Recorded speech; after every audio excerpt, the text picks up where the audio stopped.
আগে একটা জিনিস আমরা সিদ্ধান্তে আসি, সফলতা চান নাকি ব্যর্থতা চান? একটু মন থেকে বলবেন। আমি সবার কাছে অনুরোধ জানাই বলছি,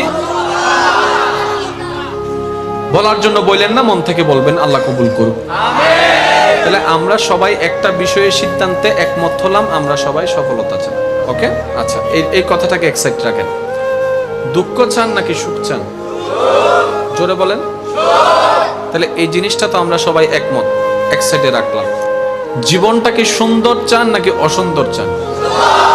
সুন্দর। তাহলে এটাও এক সাইডে রাখলাম।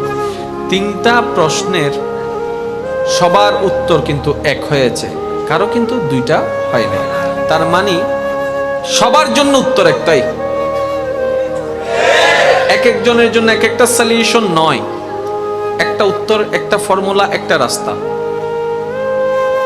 যদি সত্যিকার ভাবে বিবেক বুদ্ধি লাগিয়ে আমাদের উত্তর এমনই হয় যে আমার জীবনটা সুখীময় বানাতে চাই, শান্তির বানাতে চাই, সফল বানাতে চাই, আমার মরণ পর্যন্ত আমার জীবনটাকে আমি গোছানোভাবে দেখতে চাই, আর পরকালটাকে আমার জন্য আমি আনন্দময় দেখতে চাই, তাহলে আপনার জন্য একটা সাজেশন দেওয়া হবে।